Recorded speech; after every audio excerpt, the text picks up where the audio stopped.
아멘. 오늘 말씀의 제목은 삶 속에서 확인할 것입니다. 히브리서 9장 11절에서부터 14절의 말씀. 이런 말을 많이 들어봤어요. 교회에 열심히 다녔다. 그 열심히 다니면서 다녔다는 말은 헌신을 했다는 거죠, 삶 속에서. 그런데 결국 집안 문제, 그리고 개인의 질병, 또 사람들에게 좀 부끄러워서 말하지 못할 여러 가지 어려운 일들 당했다고, 그런 말 들었습니다. 예수 믿는 것이 질병 하나, 그리고 열심히 헌신한 것이 집안 문제, 이런 것 하나도 해결해 주지 못했다, 이런 말 들어봤어요. 여러분들이 만약에 목사라면 무슨 말 해주고 싶습니까? 목사가 아니더라도 성도라면 무슨 말을 해줘야 될 것 같습니까?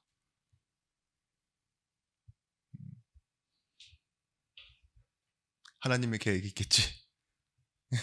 그 정도인가요?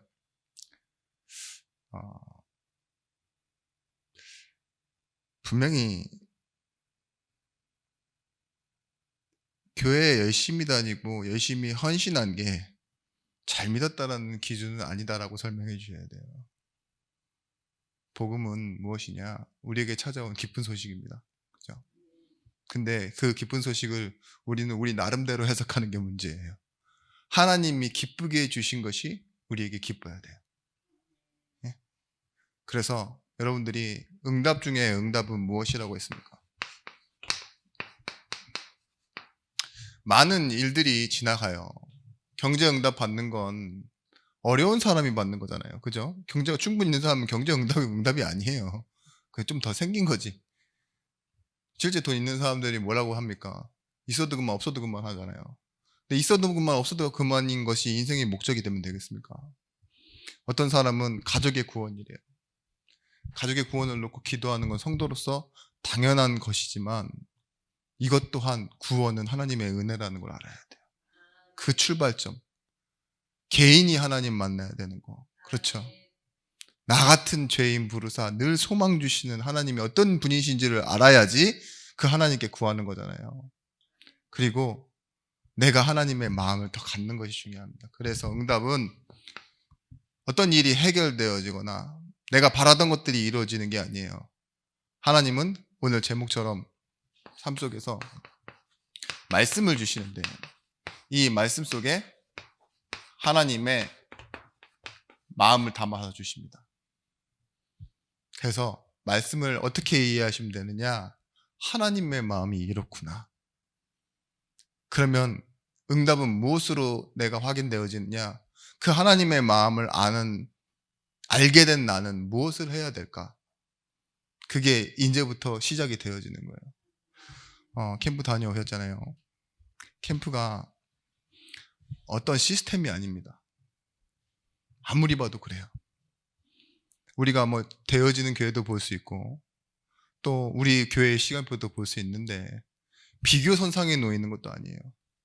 하나님은 나와 우리 교회에 어떤 시간표를 갖고 계시지? 그 마음 아는 거. 그리고 이 현장, 내게 주어진 현장을 나는 이제부터 어떤 마음으로 보아야 되지? 하나님의 마음을 가지고. 그렇게 생각하시면 됩니다. 여러분, 우리는 보이지 않는 이 영적인 배경 속에 살아가는 이 현장을 늘 깨어서 확인하셔야 돼요. 오직 복음이 아니면 하나님 떠난 사람들에게는요, 너무나도 다른 삶의 형태가 있지만 답은 없다는 걸 알아야 됩니다. 답은 오직 예수 그리스도입니다. 왜 그렇습니까? 여기에 대한 하나님의 음성을 여러분들 들으셔야 돼요. 오직 하다가. 영적인 배경이, 영적인 문제가 우리에게 보여질 수 있다는 것, 그게 응답이라니까요. 문제를 문제로 볼 수 있는 거. 그죠? 참 응답을 응답으로 볼 수 있는 거. 그때 불안하니 이것저것 다 하는 사람들 속에서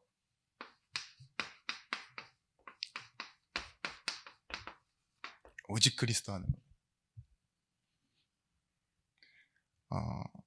교회 다녀봤는데 열심히 하고 헌신해봤다. 다른 종교에서는요 더 열심히 해요. 그게 문제예요. 그죠? 그 열심의 비교로서 우리가 예수 앞에서 승리하는 게 아닙니다. 은혜의 크기가 무엇인지 알고 있죠. 감당해내는 거죠 오히려. 난 아무것도 한 게 없어야지 더 정상입니다. 로마서에 나오잖아요. 일한 것이 없어야, 일한 것이 없이도 그 받은 것을 은혜로 여길 수 있다고. 근데 일을 해놓고 나니까 뭐예요? 내가 삭시라고 여긴다고. 왜 열심히 했는데 결과가 없냐? 그죠? 잘했는데 왜 상이 없냐? 이때 우리가 생각해야 될 것은 하나님이 우리에게 그리스도를 주신 이유 플러스 직접 행한 그 결과가 우리 인생의 구원이라는 응답으로 와 있습니다. 그리스도께서 이 땅에 오신 이유가 무엇 때문입니까? 아주 큰 범주로 영혼 구원이라고 치죠. 그럼 나는요? 내가 그 안에 있어야 돼요. 나를 위해 오신 예수, 그리고 나와 함께 하신 그 예수 그리스도. 이 두 가지를 믿는 거죠. 너희는 먼저 그의 나라와 그의 의를 구하라. 그리하면 이 모든 것을 더하여 주시리라. 근데 우리가 어떻게 됐어요? 이제는 그의 나라와 그의 의를 구할 수 있는 사람이 됐다고요. 무엇이든 단번에 이루어지는 것은 없습니다. 사고가 아닌 경우에. 사고를 직접 당하는 경우에도요, 원인과 결과가 다 있어요. 세상 사람들은. 근데 하나님께서는 우리에게 이 일어나는 모든 것을요,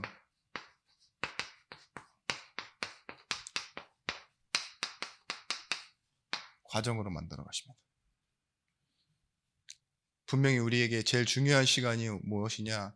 완성된 구원을 받았어요. 그리고 이 구원을 받았기 때문에 이제는 이것에 대한 가치를 알아가는 것 있죠. 의미를 알아가는 게 가장 큰 응답입니다. 왜냐? 진짜 벼락 맞듯이 뭐였어요? 구원받았잖아요. 근데 하나님은요, 그 구원 안에, 구원을 설명하는 말씀 안에 하나님의 마음을 담아 두셨거든요. 우리가 예전에 말씀드렸지만 아이를 낳잖아요. 낳아놓고서 뭐예요? 내가 엄마라는 것을 계속 각인시켜요. 2만 번 정도 엄마를 말해야 뭐라 그러죠? 아이가 엄마라고 입을 뗀대잖아요. 그죠? 진짜 그렇대요. 3살까지 엄마가 옆에서 계속 말 걸어주지 않으면요, 아이의 언어 발달이 늦어지고 지능에 문제가 오고 그리고 감정적인 결핍이 심각하게 온대요. 그러니까 뭐예요? 이게 아이가 무의식과 이론 속에요. 계속 불안만 자리 잡고 뭐하고 이런 데잖아요. 제가 그 다큐멘터리를 다시 한번 봤습니다. 저번에 한번 설명드렸던 그 세라 이야기라는 거. 진짜 한 2시간 정도 돼요. 1시간 50분? 맹인인 미국의 두 부부가 한국의 맹인 아이들 4명을 입양했어요. 아주 어린 아이 있죠. 1년 정도밖에 안 되는 아이들을 입양을 했어요. 그러니까 맹인이 맹인을 입양했다니까요. 근데 이 아이들을 맹인으로 키울 생각 안 하고 다 수술시키는 거예요. 번 돈으로. 그렇게 여의치 않은데도 불구하고. 그래서 한 명은 보게 됐어요. 성인이 되니까 집을 떠난 거죠. 자기 이제 가정을 꾸리고 먼 지역으로 떠나. 그리고 이 세 아이들과 함께 사는데 한 명도 수술이 좀 되긴 했는데 다 보이는 건 아니고 요 정도 앞에 놨을 때 편지를 읽을 수 있을 정도까지는 시력이 회복됐어요. 제가 보니까 마음이 참 아픈 게요. 맹인의 삶을 그렇게 가까이서 이렇게 계속 보고 있을 일이 별로 없잖아요. 저희는 주변에 있으면 모를까. 이 맹인도요, 생각이라는 게 있잖아요. 눈이 안 보인다고 생각이 없는 건 아닙니다. 제일 슬퍼 보였을 때가 몇 포인트가 있는데, 이 지팡이로 이렇게 몇십 년을 자기가 걸어 다니던 나이가 있으니까 그 걸어 다니던 그 길 있죠. 그 길을 조금만 다른 생각하면 지나가는 거예요. 집을 가면서도 늘 다니던 길인데 잠깐 다른 생각, 걱정, 염려하다 보니까 지났어. 근데 뭐예요? 보이지 않으니까 찾을 방법이 없어요. 다시 뭔가 더듬어서 뭔가 내가 익숙하던 부분을 찾아내야 되는 거예요. 그게 굉장히 그거는 진짜 좀 어렵더라고요.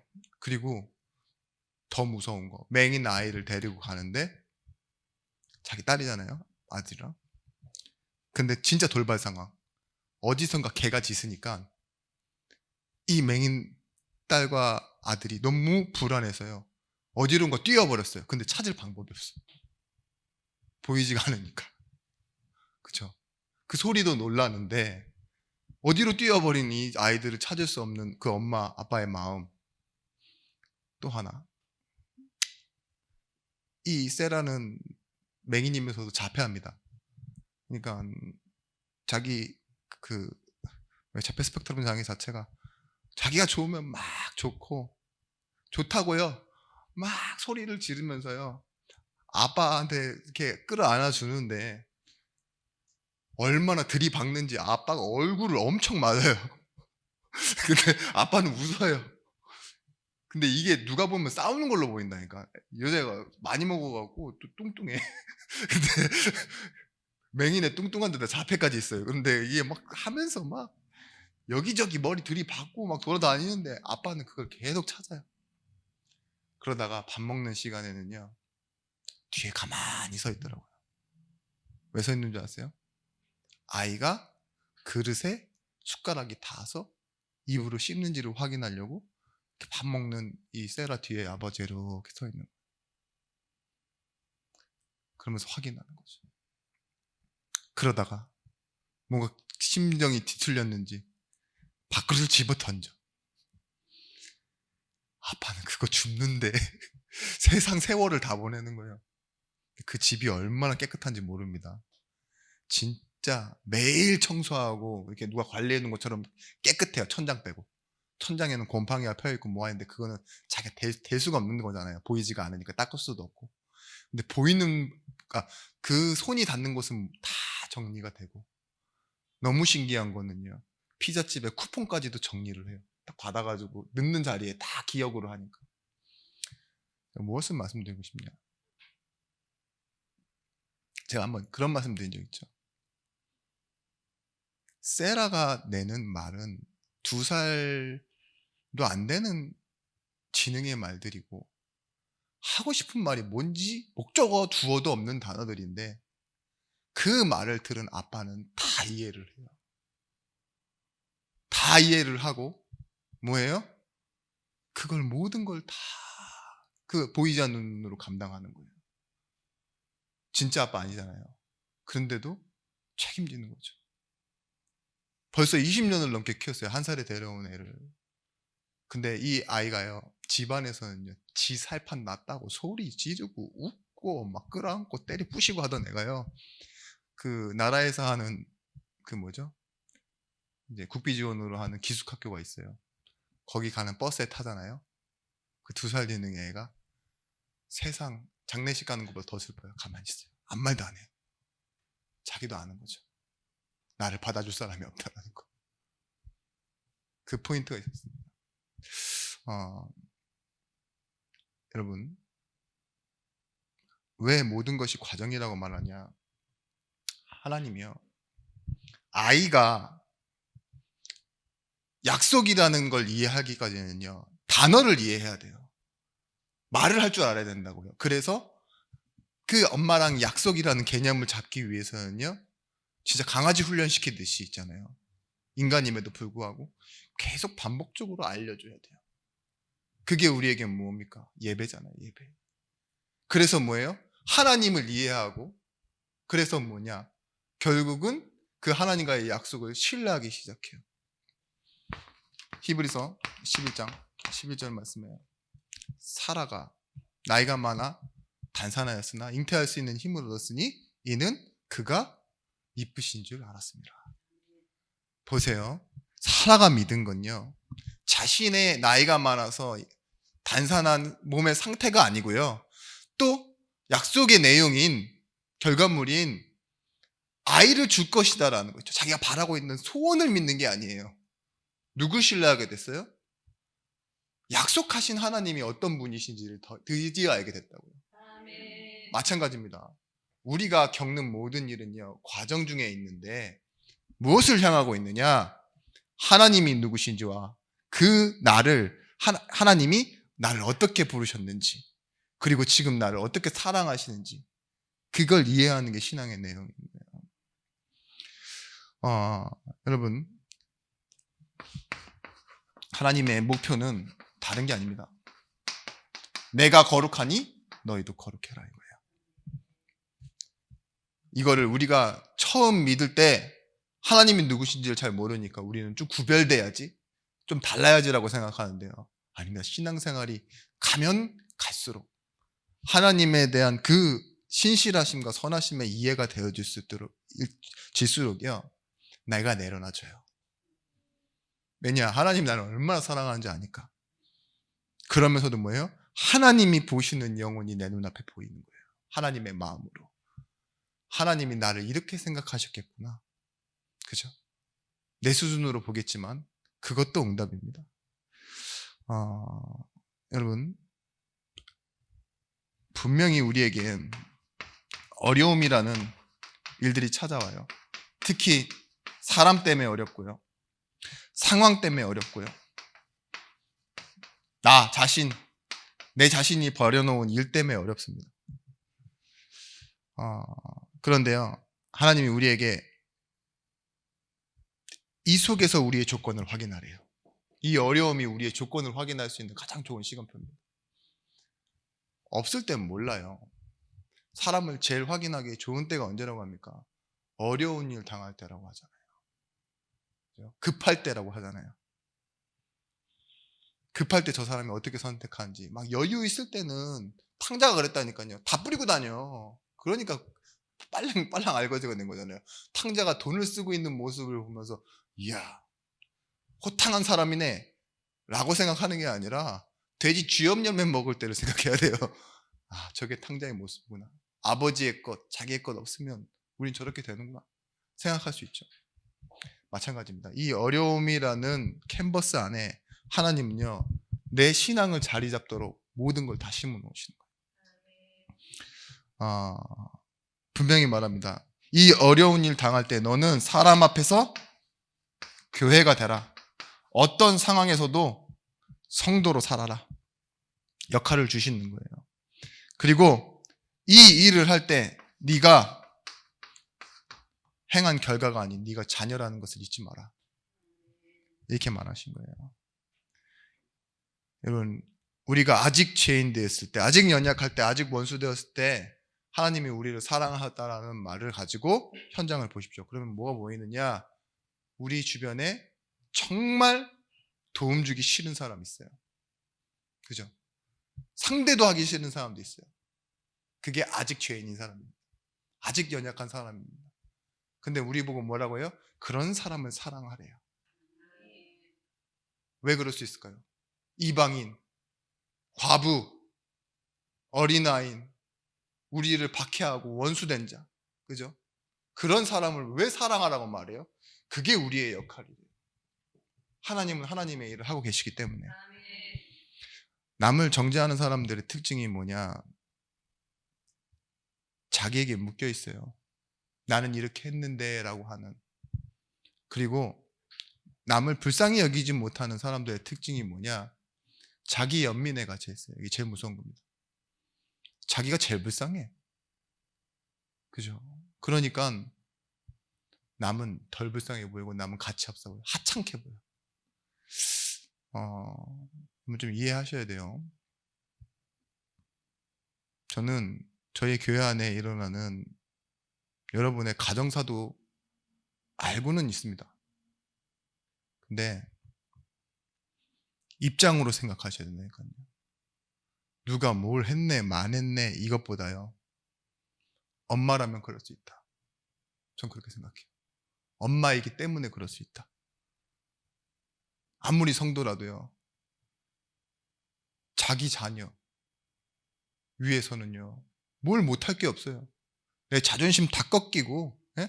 내가 살아왔던 방식과 틀리고 그런 여러분들 이해한다니까요. 그런 환경과 그런 상황 속에 있는 거. 근데 남들한테는요. 그게 참 배운 것도 없이 참 자기만 하네. 뭐 이렇게 보일 수도 있다니까요. 사람들의 눈에 의식하지 마시고 하나님이 나를 어떻게 보시는지 얼마나 사랑하시는지 이 눈이 뜨여진 사람은 문제도 사실은 다르게 보는 눈이 시작됩니다. 그래서요. 이게 끝인 사람이 있고 우리는 이게 과정인 사람들이니까요. 삶을 살아가다 보면은 같은 시간 같은 장소 안에서 마주치는데 이 사람은 이게 결과적인 거고 나는 이게 과정인 사람이에요. 보세요. 그 경기할 때 3, 4위전 하고 하잖아요. 이게 경기를 똑같이 한다고 해서요. 이게 결승전인 사람이랑 예선이 있다니까요. 우리는 어떤 사람이에요? 항상 예선이에요. 더 올라가야 돼. 그죠? 이걸 지나서 또 뭔가가 있다고. 근데 그게 전부인 사람이 있어요. 무슨 차이입니까? 시간표의 차이입니다. 하나님이 함께 하시는 것과. 여러분, 남을 너무 바라보느라고 자기가 점검되지 않는 사람들에게 오늘 말씀 제목이에요. 삶 속에서 확인할 거. 자꾸 주변이 어떤지를 확인하지 마세요. 제가 얼마 전에 그 사업하다 자살한 사람 얘기 들었잖아요. 남은 돈이 9천억밖에 없다고 자살했대요. 원래는 몇 조 갖고 있었는데 9천억밖에 없다고 사업 망했다고 자살했어요. 평생 모아도 9천만 원을 못 모은 사람 있는데, 그렇죠? 자기 평균 남을 자기가 바라보고 싶은 목표와 기준만 보고 있는 거예요. 그 그룹에서 난 떨어져 나왔다 이런 거 있죠. 은혜를 이해하셔야 돼요. 은혜가 말 그대로 기독교 복음에 들어와서 처음 듣는 공짜라는 단어가 아닙니다. 은혜는요, 하나님의 마음에 지극히 선명한 표현이에요. 이걸 뭘 해서 더 받아낼 수도 없고, 거부해서 뭘 못해서 뿌리쳐지고 버려질 수도 없는 거. 그 하나님의 능력이 은혜라고요. 근데 이 은혜를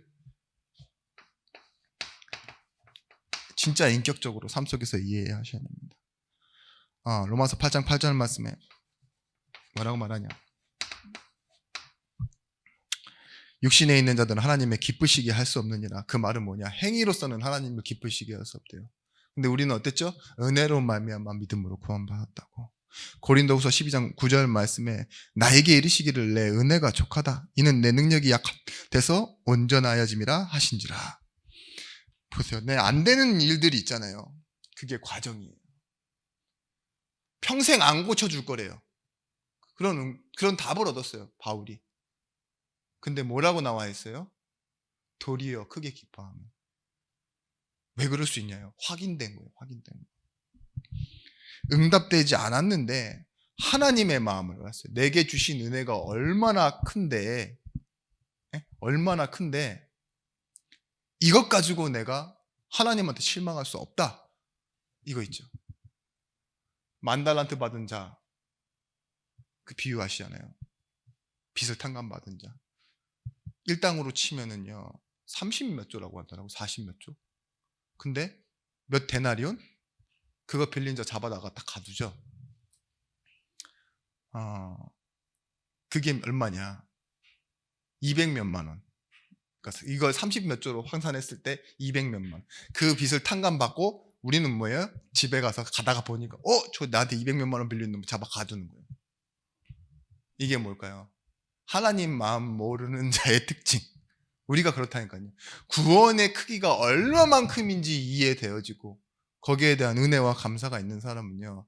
삶 속에서 그렇게 중요치 않은 문제들은 지나칠 수 있고 드디어 그 감사가 용서를 만들어내는 거예요. 기쁨이 평안을 만들어내는 거라고요. 여러분, 복음, 하나님을 기쁘시게 하는 것을 찾아내는 겁니다. 내가 복음 누린다. 이 말은 뭐예요?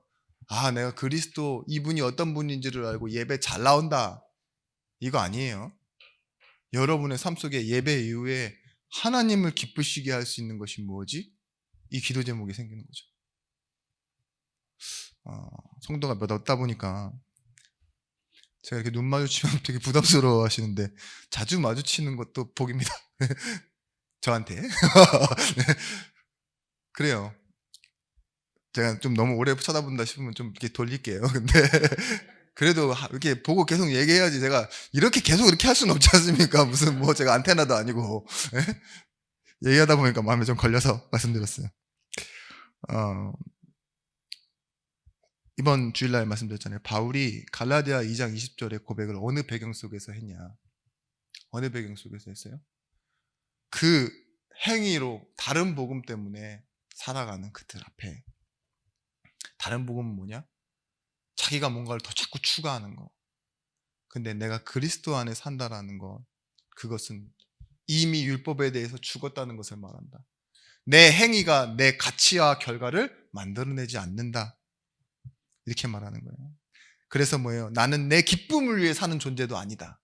이게 갈라디아 2장 20절 말씀입니다. 여러분, 하나님이 우리를 사랑하셨기 때문에 뭘 주셨다고 말해요? 복음을 줬다고 말해요. 로마서 8장 28절 말씀. 하나님은 사랑하는 자, 여기 뒤에 뭔가 붙어요. 곧 그의 뜻대로 부르심을 입은 자. 하나님이 기뻐해서 부르심을 입은 자들에게는 모든 것이 합력해서 선을 이루어낸다 이거예요. 그죠? 우리에게 안 되는 일련의 모든 것이 과정이 되고 끝은 누가 주고 계신다는 말이에요? 하나님이요? 선으로 바꾸시는 거예요. 하나님이 우리에게 이 복음을 주시면서 가장 기뻐하셨다고 나와 있어요. 성경에는요. 그러면 여러분, 이 받는 나도 기뻐야 돼요. 그죠? 하나님의 기쁨에 대해서 여러분 소통하셔야죠. 갈라디아 1장 10절 말씀. 내가 사람을 좋게 하랴 하나님을 좋게 하랴. 사람들에게 기쁨을 구하랴. 내가 지금까지 사람들에게 기쁨을 구하였다면 그리스도의 종이 아니니라. 갈라디아 5장 6절 말씀. 그리스도 안에서는 할례나 무할례나 효력이 없을 때 사랑으로 역사하는 믿음뿐이니라. 그리스도 안에서 무엇이 역사하느냐? 사랑뿐이 역사하는데요. 그래서 여러분, 예배 여기서요, 진짜 응답은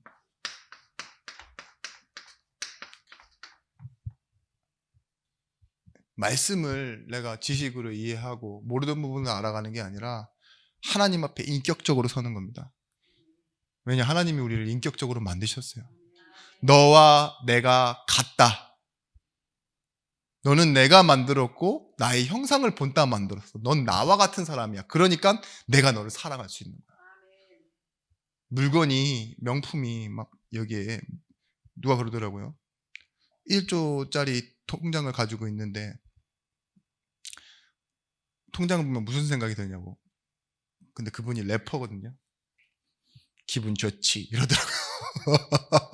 당연한 말인데 그게 가지고 있어서 그걸 보고 기분 좋지라고 말하는 거 있잖아요.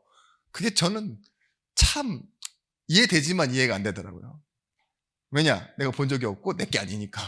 근데 딱 자기가 그러면서 자기 노래에는요, 자기 인생이 담겨 있어요. 내가 가진 것 중에 가장 비싼 것은 내 손가락에 붙어있는 이 반지 이러면서 이게 얼마인 줄 알아? 이게 노래예요. 그죠? 자기 인생이 노래가 돼 있다니까. 그게 예배예요. 마찬가지입니다. 우리가 복음 안에 있고 우리가 가장 가치 있는 것을 가지고 살아요. 근데 이 복음이 무엇인지를 내 인생에서 누려간다라는 건요, 그걸 보면 좋고 그걸 때문에 때론 고민하고 이건 너무 당연한 거예요. 그게 삶의 예배입니다. 여러분, 나를 자신의 아들의 자리로 올려놓고 너는 내 자녀야 라고 말하시는 그 하나님, 그리고 너는 나에게서 났다라고 계속 설명해 내시는 하나님, 여기에요, 나는 무엇으로 하나님을 바라보기 시작하는 것이냐? 드디어 약속으로 하나님을 바라보기 시작하는 거예요. 신뢰할 만한 하나님, 이 하나님의 말씀은 나에게 이루어진다라고 믿음으로 바라봐지는 거. 그때 여러분의 착각, 틀린 만족, 우울함, 상처 뭐 이런 것들이요 치유되어지는 겁니다. 그래서요 나의 자리, 장소 뭐 이런 것이죠.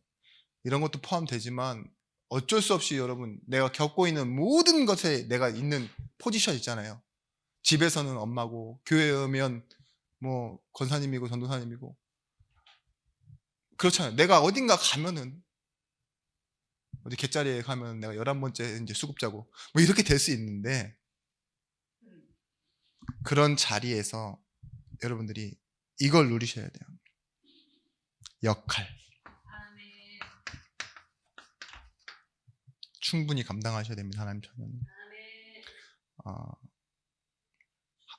히브리서 11장 6절 말씀에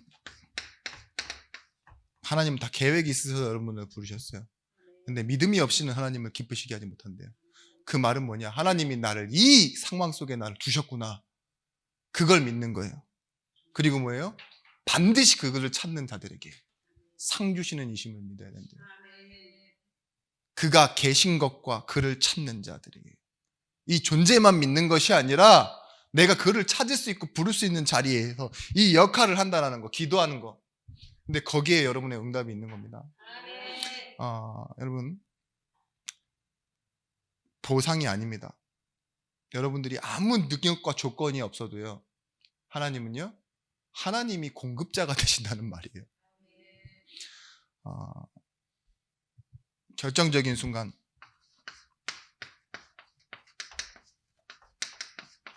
분명히 있어요. 여러분 순간 선택해야 되고 뭔가 이럴 때. 근데 그때도 사실은 결정적인 건 아니에요. 그것도 과정이에요. 선택하는 나도. 근데 여기서요. 여러분들이 복음을 위한 방향을 잡으셔야 돼요. 아브라함이 바랄 수 없는 중에 바라고 믿었으니 이는 내 후손이 이 같으리라 하신 말씀대로 많은 민족의 조상이 되게 하려 하심이라. 아브라함이 엘리에셀을 데리고 와서 왜 자신의 후손을 삼겠다고 했느냐? 경험에서 나온 거예요. 과정. 어디서 느꼈느냐? 그대는 족장 시대입니다. 족장. 그래서 남방 족속 5족속과 북방 족속 5족속, 남방 4족속이랑 싸워서 롯이 잡혀가는 걸 봤어요. 한번. 모든 걸 다 잃어버리고 완전히 포로되고 자기처럼 구해줄 사람이 없으면요 완전 멸망해버리는 거예요. 근데 이 족장 혈족으로 이루어진 거죠. 그래서 가병을 키우고 아들을 많이 낳아야 되는데 못 낳잖아요. 아브라함이. 그러니까 뭐예요? 믿을 만한 사람 엘리에셀에게요. 그걸 이어가게 하려고 했던 거예요. 이스마엘도 아니라고 하시니까. 물론 나중에 아브라함이 사라가 죽고 나서 다시 결혼해서 뭐 가나안 및 여러 아들을 또 낳은 거 아시죠? 하나님이 진짜 하늘에 별과 같이 하셨어요. 많게 숫자가 많게 하셨는데 뭘 배웠냐? 이때는요 하나님이 바랄 수 없는 중에 바라고 믿게 하신 건 뭐예요? 하나님의 일하심이에요. 하나님을 기쁘시게 하는 것이 무엇인지를 알았어요. 근데 뭐래요? 아브라함이요? 하나님이요? 이를 의로 여기셨대요. 의 뭡니까? 관계 속의 약속. 여러분 우리에게는 현장이 있고 그 여러분의 현장에는 나는 모르지만 하나님의 완벽하신 시간표가 있습니다. 그때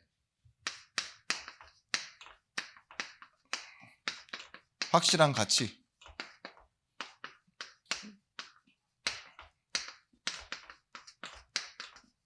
명확한 기준을 가지셔야 돼요.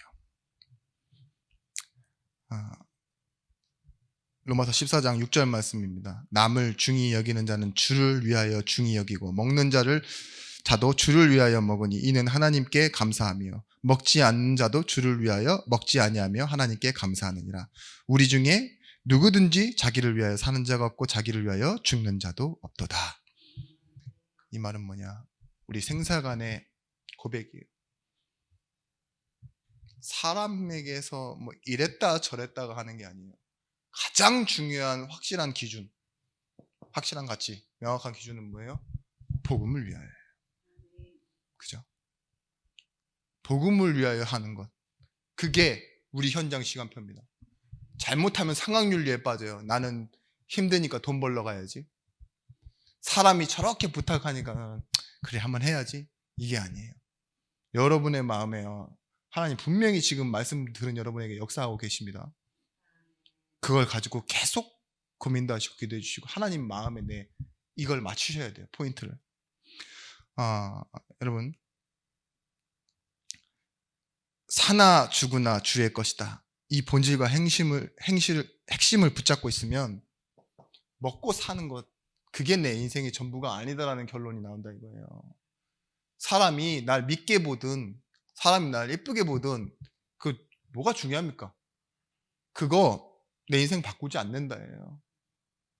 어느 날 여러분 진짜 부끄럽고 쪽팔린 기억 없으세요? 뭐 옷 때문이든지 아니면은 어떤 이상한 여자 때문이든지 말을 함부로 하는 사람이 나를 꼬집어서 여러분 속상했고 수치스러운 날 있죠?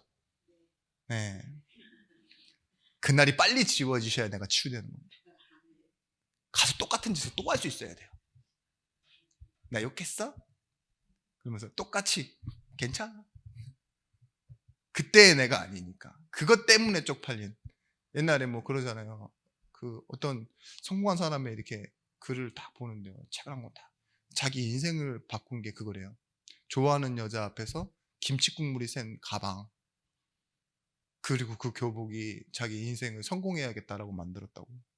물론 그쵸. 가난의 그 시름 때문에 성공을 향해 가는 목적은 됐겠지만 여러분 지금 그분이 성공했는데 김치국물이 묻은 가방에 양복에 뭐 이렇게 묻었다 그러면 쪽팔릴까요? 에이 오늘 이상한 날이다 하고 넘어가겠죠. 그게 이 말입니다. 지나가는 거예요. 여러분 나이 먹었는데 젊었을 때 나 이쁘다고 해줬던 사람이 지금 나한테 늙었다 그런다니까. 못생겨졌다고. 에? 지나가는 거예요. 이뻤지 뭐. 착했지 뭐. 지금은 욕심만 가득한 늙은이다 이러면서 다 내놔라 이러고 뺏어버리면 돼요. 그럼 여러분 그렇습니다. 내가 죄를 지었다고 해서 죽는 게 아닙니다. 구원은.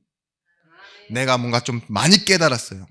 그리고 이 깨달은 수단을 가지고 여러 가지 많은 일을 했어요. 그래서 더 큰 응답 받는 것도 아니에요. 왜냐? 하나님은요. 그런 것에 내 응답의 승패와 성사를 나누지 않았어요.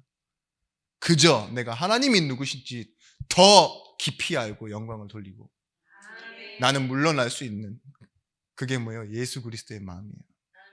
근데 뭐예요? 그게 하나님 보시기엔 더 큰 사람이에요. 내가 이루었노라 행해었노라 나를 따라오너라 이렇게 교회에서 모델이 되는 사람이 있어요. 하나님 보실 때는 글쎄 이럴 수도 있다니까요. 그쵸? 아예 너 잘한 건 맞는데 이 새끼가 조금 이렇게 될 수 있어요. 그죠? 다 지우고 버리고. 근데 여기서 나와야 됩니다. 되어지지 않는 것에서는 뭐 하셔야 되느냐? 이렇게 하시면 돼요. 성령님도. 이번 강단 말씀 가지고 좀 생각해 봤어요. 바울은 왜 자신을 인정해주고 충분히 바꾸면 바꿀 수도 있고 따라오라면 아주 잘 따라올 수 있는 그런 성도들을 놔두고 계속 움직일까? 그죠? 어떻게 그럴 수 있지? 그렇잖아요. 바울로 인해서요. 그렇게 자신이 이렇게 이뤄놓은 결과들이 많이 있는데 거기에 왜 머물지 않고 자꾸 매맞고 오히려 갇히는 곳으로 가기도 하고 또 문제 있는데 그거 아까 말씀드렸던 것처럼 잠깐 제껴두고 더 반응 좋은 곳에서 이렇게 일하면 되는데 그러지 않았을까? 저는 답은 하나라고 봅니다. 나는 알 수 없지만 하나님의 마음을 바울은 아는 거예요. 이방인을 향한 하나님의 계획과 뜻 있죠. 이걸 자신의 인생처럼 볼 수 있는 거예요. 핍박하는 자를 보면서요. 바울은 슬퍼요. 돌 던지는 자, 예수 믿는 자를 끌고 가는 사람을 보면서요. 바울의 마음은 슬프다고. 저 새끼가 이렇게 안 한다니까요. 왜냐? 바울은 뭐예요? 자신이 핍박자였으니까. 그렇죠? 여러분 나와 같은 사람을 현장을 찾으시면서요. 성령님도 받으세요. 내 오늘의 우울한 시간표 안 되는 이걸 가지고요. 나를 바라보지 말고 사람을 보세요. 내 주변에 그런 사람 더 없는지.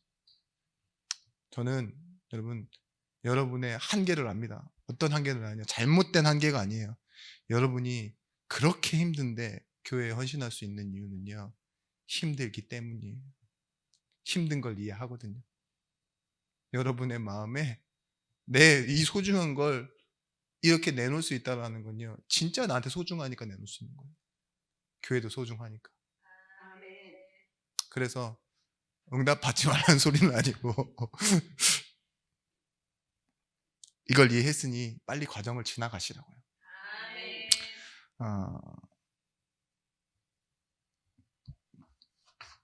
성령 인도 다음에 당연히 여러분 방향을 찾는 성령 충만 잃지 마십시오.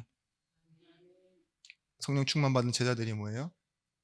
자기가 가진 것, 소유, 그리고 시간, 날마다 어디서요? 교회에 있든지 집에 있든지 회당에 있든지 날마다. 그러니까 가진 것과 시간과 장소가요, 다 예배가 되어지는 거예요. 시간표 속으로 연결되어지는 거죠. 여러분,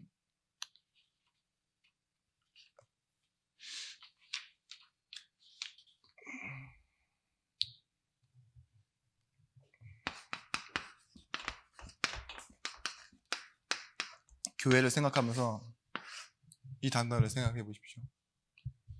그럼 여러분의 길이 많이 보일 겁니다. 옆에 있는 성도를 바라보면서요, 이렇게 생각하세요. 어떻게 하면 저 성도가 증인이 될 수 있을까? 그걸 바라보면서 나에 대한 길도 같이 보이기 시작한다니까요.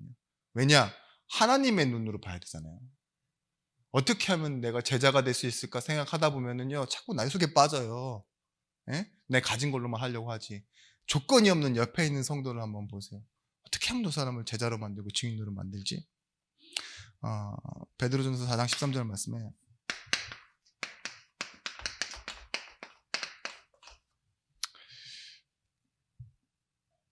오히려 너희가 그리스도의 고난에 참여하는 것으로 즐거워하라. 이는 그의 영광을 나타내실 때에 너희로 즐거워하고 기뻐하게 하려 함이라. 고난을 피하라고 하지 않습니다. 고난에 참여하라고 해요. 고난을 받아서 이해하고, 그리고 뭐예요? 다른 말로는 뭐예요? 고난을 받지 않고는 하나님 나라로 들어올 수 없대요. 그러니까 뭐예요? 고난은 하나님 나라를 누리는 과정이에요. 피하지 말고 그걸 어떻게 하라고요? 과정으로. 그리고 하나님을 기쁘시게 하는 것을 누리는 응답으로. 그래서 현장 시간표에 적용하는 증인들이 되시는 겁니다. 여러분, 오순절 마가다락방에 임했던 그 성령의 충만이 여러분에게 있으시길 바랍니다. 기도하겠습니다. 하나님, 우리는 이제까지 우리가 무엇을 하려는지 모르고 원하는 것만 가지고 살았습니다. 그러나 이제는 하나님이 무엇을 원하시는지를 알고 살아가며 증인으로 나아가는 응답을 이미 받았사오니 우리가 가진 말씀을 가지고 현장으로 나아가게 하여 주시옵소서. 이미 계획하시고 말씀으로 역사하시는 하나님의 주권을 붙잡고 우리 있는 현장에서 영혼을 바라보고 우리의 일을 바라보고 우리 교회를 향한 하나님의 시간표를 회복하는 증거를 허락하여 주시옵소서. 이제는 만왕의 왕이 되신 예수 그리스도의 크신 은혜와 독생자를 주신 하나님의 사랑과 성령 하나님의 감화감동 내주의로 충만 교통하심의 은총이 말씀 가지고 현장으로 가는 모든 증인들과 제자들 머리 위에, 그리고 이들이 속한 일터와 가정 위에 이제로부터 영원토록 함께 있을지어다. 아멘.